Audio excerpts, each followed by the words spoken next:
Hello दोस्तों, मैं सुप्रिया आप सभी को Supriya education hub YouTube channel पे स्वागत करती हूँ।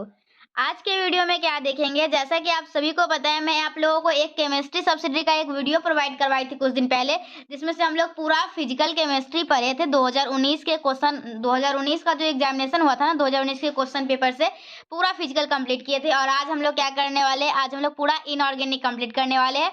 फिर नेक्स्ट वीडियो आएगा जिसमें हम लोग ऑर्गेनिक कर लेंगे और फिर काम खत्म हो जाएगा हम लोगों का।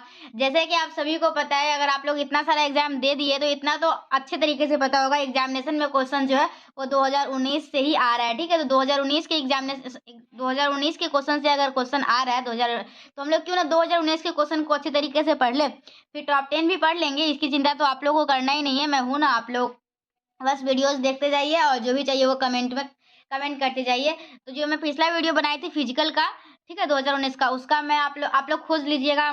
यूट्यूब पे मतलब कि डाल चुकी हूँ, लेकिन अगर टाइम मिला तो मैं डिस्क्रिप्शन में डाल दूंगी। लेकिन उसकी कोई गारंटी नहीं है, लेकिन चेक कर लीजिएगा एक बार डिस्क्रिप्शन को, नहीं तो जाकर यूट्यूब पे खोजिए। आज हम लोग क्या करने वाले हैं, 2019 के इनऑर्गेनिक केमिस्ट्री जो भी इंपॉर्टेंट क्वेश्चन है वो सारा का सारा करने वाले हैं। तो सबसे पहला क्वेश्चन क्या, explain Bohr model of an atom. तो जो हम लोग का बोर मॉडल है ना, वो आप लोगों को बताना है। तो ये बहुत ही ज़्यादा इंपॉर्टेंट है।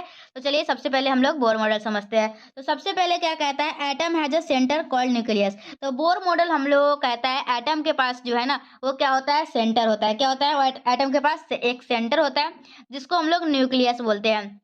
सबसे पहले देखिए, अगर आप लोग एग्जामिनेशन में बोर मॉडल आता है तो आप लोग के दिमाग में सबसे पहले आना चाहिए बोर मॉडल। अच्छा, मतलब इसमें एटम जो होता है ना उसके पास एक सेंटर होता है जिसको हम लोग न्यूक्लियस कहते हैं। सबसे पहला पॉइंट याद हो गया, एटम के पास एक सेंटर होता है जिसको हम लोग न्यूक्लियस बोलते हैं।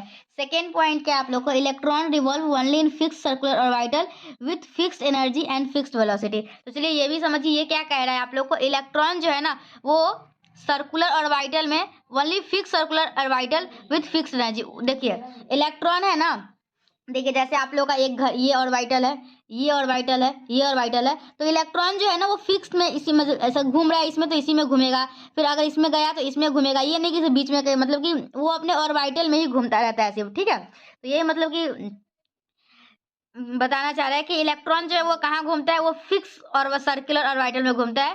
ठीक है, कुछ फिक्स है और एनर्जी भी उसका फिक्स है और वेलोसिटी भी फिक्स है, उसी के अकॉर्डिंग इलेक्ट्रॉन जो है वो रिवॉल्व करता रहता है। ठीक है, अब हम लोगों का नेक्स्ट को है quantization condition, electron revolve only in दो सर्कुलर ऑर्बिट। देखिए यहाँ तो बोल दिया गया है कि इलेक्ट्रॉन फिक्स जगह और आती मतलब कि रोटेट करता है। और थर्ड पॉइंट में क्या है, वो जो फिक्स जगह है वो कहाँ फिक्स जगह है, कहाँ पे रोटेट करता है, वो आप लोगों को थर्ड पॉइंट बताता है बोर मॉडल का। क्वांटाइजेशन कंडीशन क्या है, इलेक्ट्रॉन रिवॉल्व ओनली इन दो circular orbit for which the angular momentum is integral multiple of h/2y। तो देखिए इलेक्ट्रॉन वहीं वहीं रिवॉल्व करेगा जहां पे वो एंगुलर मोमेंटम का इंटीग्रल मल्टीपल होगा। क्या होगा, मतलब कि सॉरी एंगुलर मोमेंटम का बोल रहे हैं, मतलब क्या हम लोग का कंडीशन है, इलेक्ट्रॉन रिवॉल्व ओनली इन दो circular orbit for which the angular momentum जो होगा ना, एंगुलर मोमेंटम वो इंटीग्रल मल्टीपल होगा किसके, h/2 के।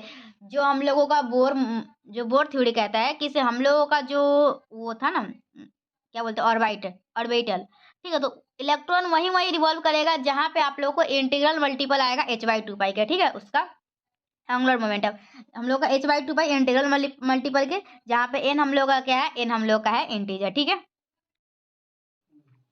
तो चलिए ये आप लोग देख लिए। तो n हम लोग का क्या होता है, इंटीजर, और n हम लोग का सेल नंबर जो होता है ना वो होता है l बराबर n h/2 पाई। और एंगुलर मोमेंटम आप लोगों में से किसी को पता है एंगुलर मोमेंटम क्या होता है, नहीं पता है तो मैं बताती हूँ। एंगुलर मोमेंटम हम लोग का होता है r cross p। Angular momentum क्या होता है, एंगुलर मोमेंटम होता है हम लोग का r क्रॉस p। ठीक है, और r तो r ही रहेगा, और p जो है ना p वो mv के बराबर होता है, और क्रॉस प्रोडक्ट जब हम लोग करते हैं तो साइन थीटा आता है। ठीक है, डॉट प्रोडक्ट में कॉस थीटा आता है और क्रॉस प्रोडक्ट में साइन थीटा आता है। तो मैं आप लोगों को बता दी हूँ। ठीक है, तो देखिए आप लोग का क्या है, जो आप लोग का यहाँ से वेलोसिटी यहाँ पे घूम रहा है, यहाँ पे है मतलब कि, तो आप लोग का जो आर है और भी है, तो दोनों के बीच में एंगल कितना है, 90 डिग्री है। तो हम लोग साइन 90 लेंगे, साइन 90 का वैल्यू क्या होता है, 1 होता है। तो आर एम भी आर लिखिएगा, बात बराबर है। तो एम भी आर बराबर क्या आएगा, NH/2 पाई आएगा, जहाँ पे एच हम लोग का क्या होता है, एच हम लोग का होता है प्लैंक कांस्टेंट। ठीक है, एच क्या होता है हम लोग का, प्लैंक कांस्टेंट, और प्लैंक कांस्टेंट का वैल्यू क्या होता है, 6.636 इंटू 10⁻⁻³ जूल सेकेंड। ठीक है, तो अभी तक हम लोग क्या पढ़े, हम लोग पहला क्वेश्चन सबसे पहले पढ़ रहे हैं कि बोर मॉडल। ठीक है, बोर मॉडल को हम लोग पढ़ रहे हैं। बोर मॉडल क्यों पढ़ रहे हैं, क्योंकि 2019 के एग्जामिनेशन में आया था, हो सके तो आप लोग के एग्जामिनेशन में आएगा, मैं गारंटी नहीं लेती हूँ। ठीक है, मैं आप लोग के एग्जामिनेशन में जो क्वेश्चन पेपर आया हुआ है बस उसको मैं सॉल्व करवाती हूँ। और मैं कोई भी चीज़ का गारंटी नहीं ले रही हूँ, ठीक है। चलिए हम लोग बोर मॉडल पढ़ रहे थे। सबसे पहले हम लोग क्या पढ़े थे, से एटम के पास एक सेंटर होता है जिसको न्यूक्लियस बोलते हैं। सेकंड पॉइंट क्या पढ़े थे, इलेक्ट्रॉन जो है ना वो किसी एक फिक्स्ड ऑर्बिट में फिक्स्ड वेलोसिटी और फिक्स्ड एनर्जी के साथ रोटेट करता है।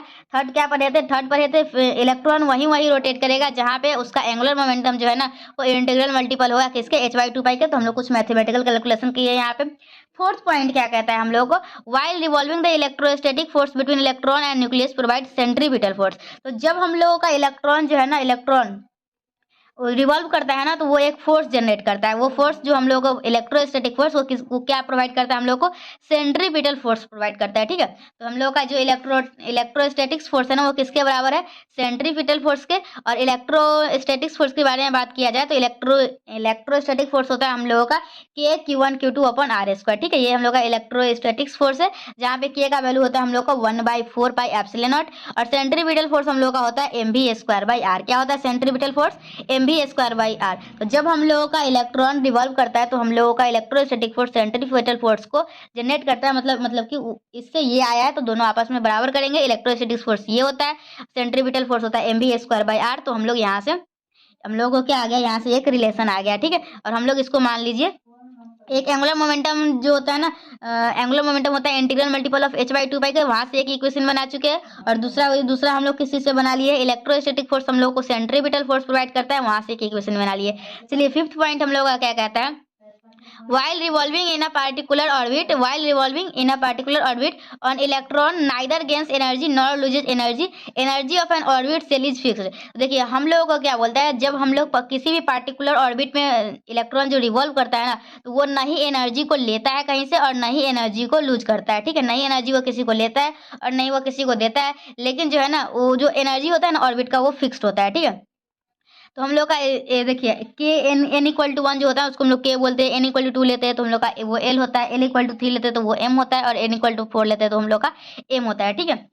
चलिए अब हम लोग का क्या है, electron can accept energy and can lose energy. देखिए अगर आप लोग वो मतलब कि वो पढ़े फिफ्थ पढ़े या सिक्स पढ़े तो थोड़ा सा कंफ्यूजन आ गया होगा। यहाँ पे क्या दिया गया हो, यहाँ पे दिया गया हुआ इलेक्ट्रॉन जो है ना वो नहीं एनर्जी लेता है और नहीं देता है। और यहाँ पे क्या कर रहा है, यहाँ पे तो कह रहा है कि इलेक्ट्रॉन जो है ना एनर्जी को एक्सेप्ट भी करता है और इलेक्ट्रॉन एनर्जी को लूज भी करता है, ठीक है। तो चलिए इसका एक्सप्लेनेशन समझ लीजिए। इफ एन इलेक्ट्रॉन, देखिए अगर अगर देखिए क्या होता है बेसिकली, अगर कोई इलेक्ट्रॉन जो है वो एनर्जी को एक्सेप्ट करता है मतलब उसके पास एनर्जी आ गया तो वो क्या करता है, हायर लेवल एनर्जी पे जाता है, ठीक है। एनर्जी को एक्सेप्ट करके हायर लेवल एनर्जी पे जाता है। एक्साइटेशन, इलेक्ट्रॉन का एक्साइटेशन होता है। अगर वो इलेक्ट्रॉन को लूज करता है तो वो लोअर एनर्जी में आ जाता है, मतलब इसका क्या होता है, डी एक्साइटेशन होता है इलेक्ट्रॉन का, ठीक है। चलिए हम लोगों का बोर मॉडल था। चलिए बोर मॉडल इतना ही काफ़ी है, बोर मॉडल इतना लिख दीजिएगा बहुत है। तो हम लोग बोर मॉडल को पढ़ चुके हैं। बोर मॉडल में बस 5-6 पॉइंट था। क्या था, पहला तो था कि एटम के पास सेंटर होता है जिसको न्यूक्लियस बोलते हैं। दूसरा क्या था, एटम जो है वो फिक्स्ड ऑर्बिटल में वही रिवॉल्व करता है और फिक्स एनर्जी और फिक्स वेलोसिटी के साथ। तीसरा क्या था, तीसरा पॉइंट था आप लोगों का कि जो इलेक्ट्रॉन वही रिवॉल्व करता है जहाँ पे उसका एंगुलर मोमेंटम जो है ना वो इंटीग्रल मल्टीपल होता है h/2 के। और उसके बाद क्या था आप लोगों का, इलेक्ट्रोस्टैटिक्स फोर्स जो है ना वो आप लोग को सेंट्रीपिटल फोर्स के बराबर होता है। और नेक्स्ट पॉइंट क्या था, जो इलेक्ट्रॉन है ना वो नहीं एनर्जी लेगा और नहीं लूज करेगा, ठीक है। और उसके बाद नेक्स्ट पॉइंट क्या था, इलेक्ट्रॉन जो है ना वो इलेक्ट्रॉन जो है वो कुछ एनर्जी को एक्सेप्ट भी करेगा और लूज भी करेगा।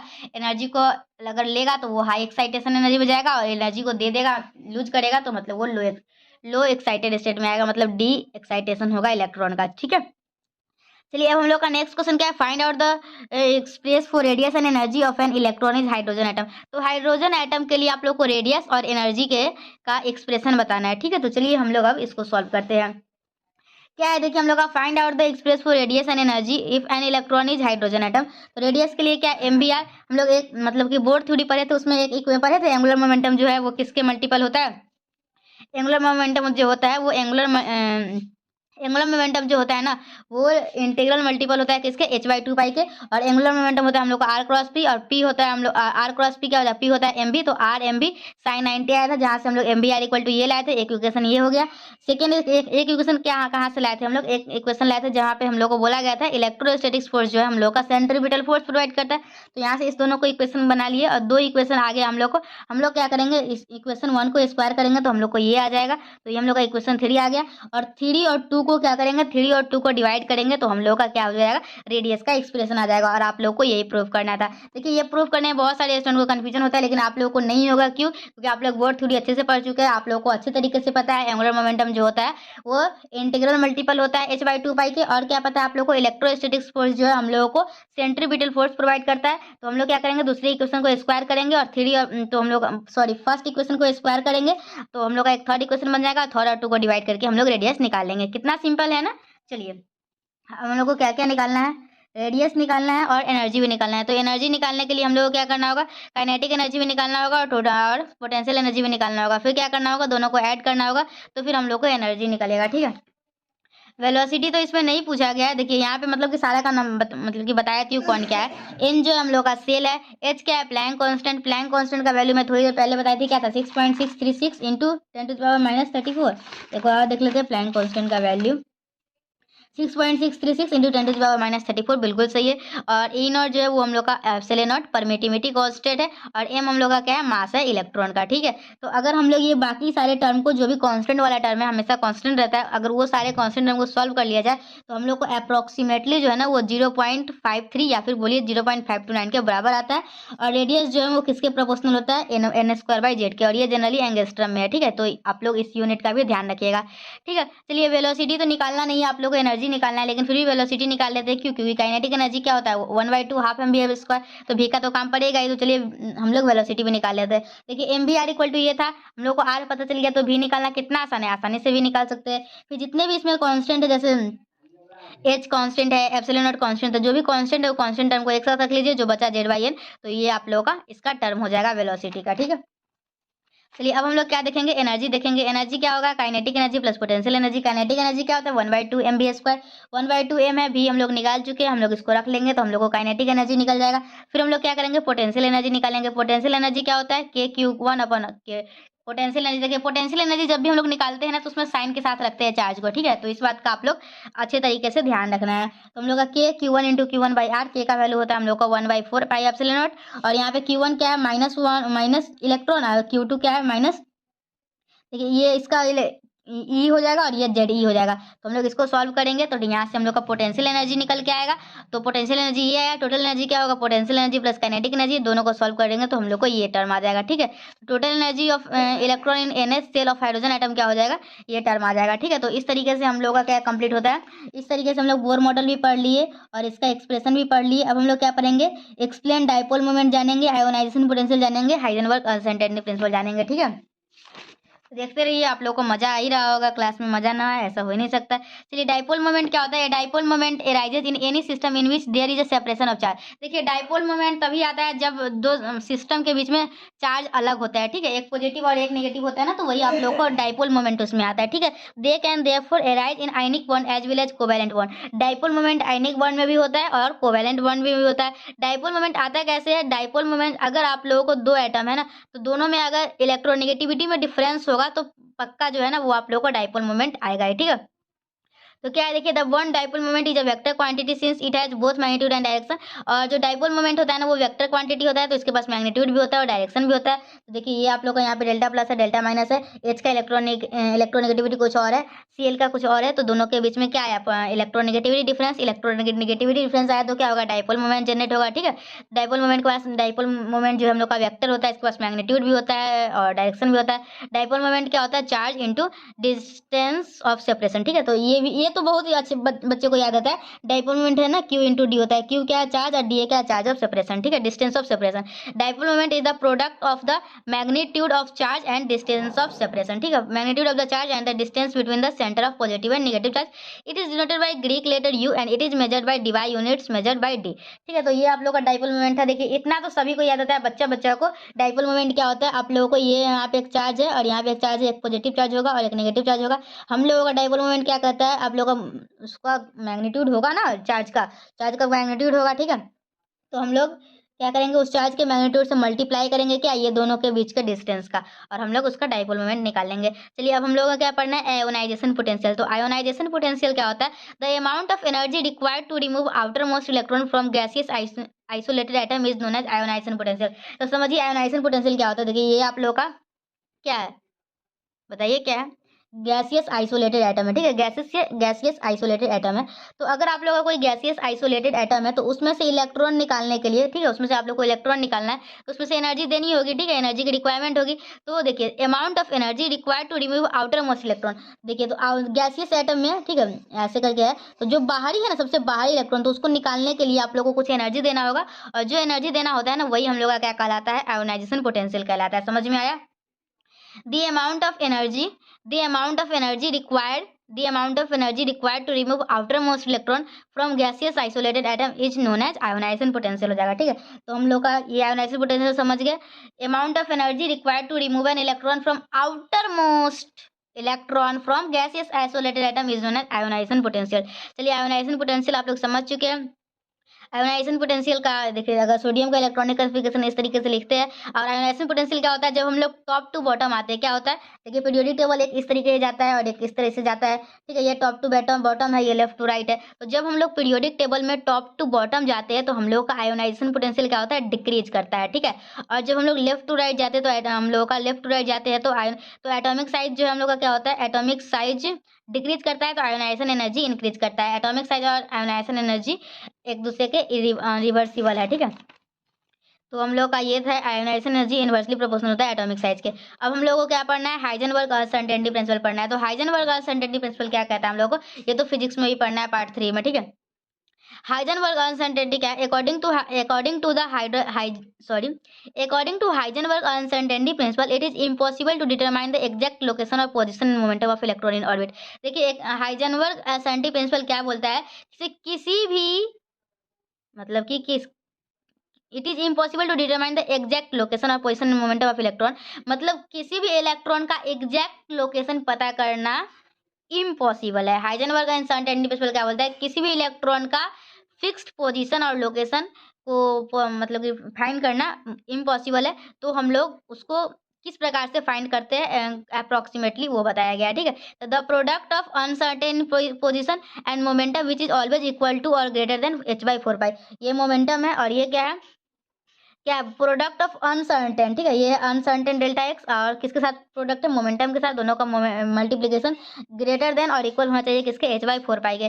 डेल्टा पी क्या है, uncertainty in principle, delta X क्या है, अनसर्टेनिटी इन पोजिशन। तो इक्वेशन 1 को किस तरीके से लिख सकते हो, देखिए डेल्टा पी मोमेंटम, मोमेंटम क्या होता है, पी इंटू एम भी, तो पी इंटू डेल्टा एम भी, पी वेलोसिटी में जो चेंज होगा वो, और इंटू डेल्टा एक्स ये h/4 पाई के आ जाएगा, तो delta B into delta X क्या आ जाएगा, ग्रेटर देन और equal to h/4 pi M आएगा, ठीक है।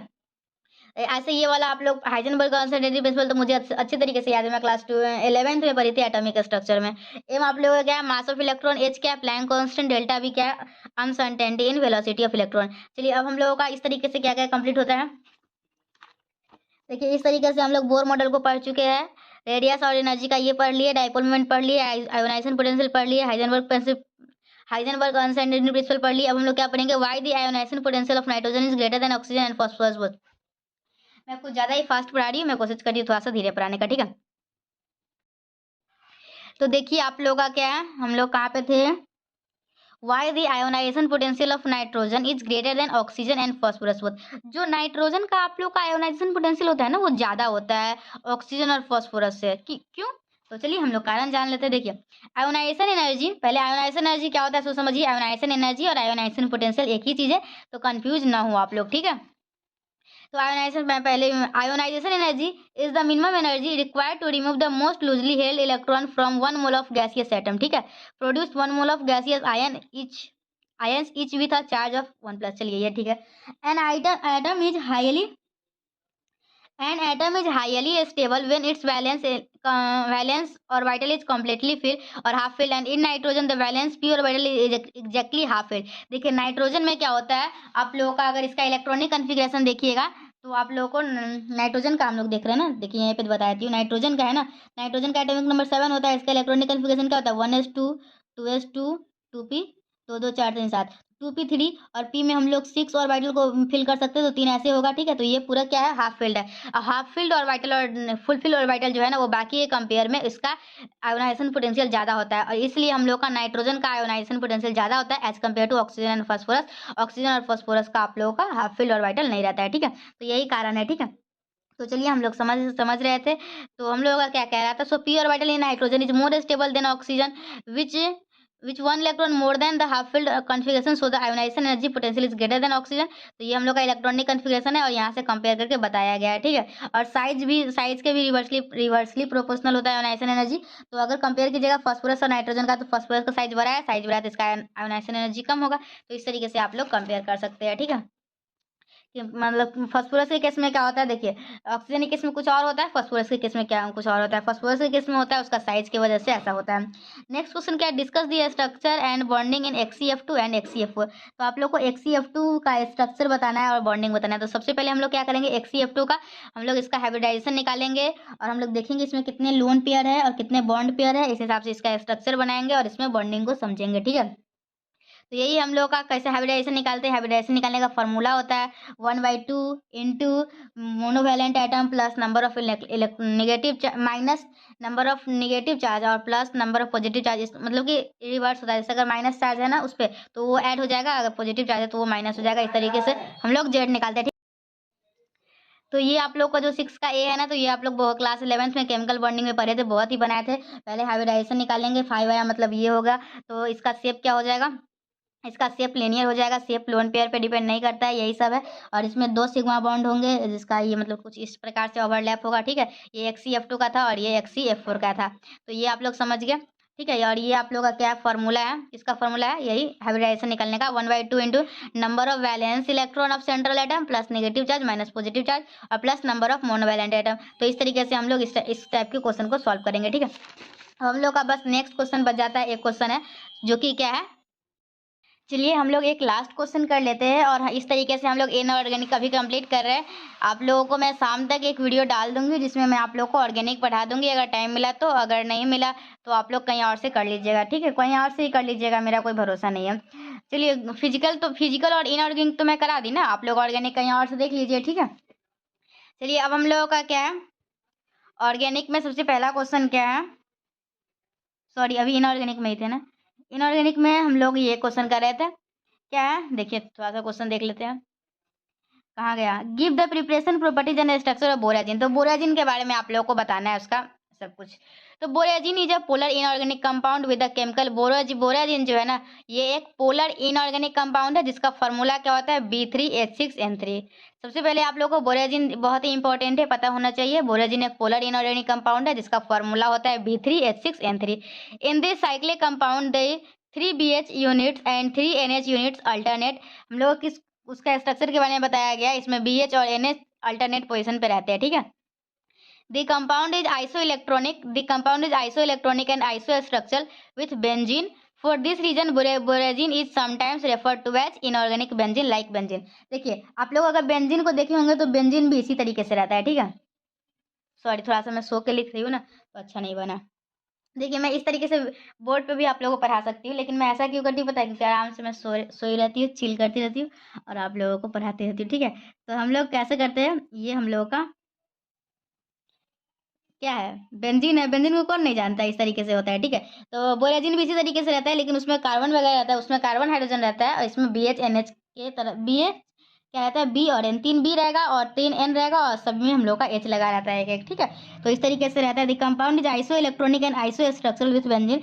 मतलब जितने इलेक्ट्रॉन बेंजीन में होंगे ना उतने ही इलेक्ट्रॉन बोराजिन में भी होते हैं, और जितने मतलब कि जैसा स्ट्रक्चर बेंजीन का होता है ना वैसा ही सेम टू सेम स्ट्रक्चर इसका बोराजिन का भी होता है, ठीक है। चलिए अब आगे देखिए, चलिए अब हम लोग क्या देखेंगे, अब हम लोग देखेंगे इसका प्रिपरेशन। तो प्रिपरेशन क्या है आप लोगों को, borazine was first prepared by Alfred Stock and Pohland in 1926 by the reaction between diborane and ammonia in 1:2 ratio. तो बोराजिन को प्रिपेयर कैसे किया जाता है, बोराजिन का प्रिपरेशन जो है ना, हम लोग 2 चीज़ का रिएक्शन करवाते हैं। किसका किसका रिएक्शन करवाते हैं, डाइबोरेन और अमोनिया का।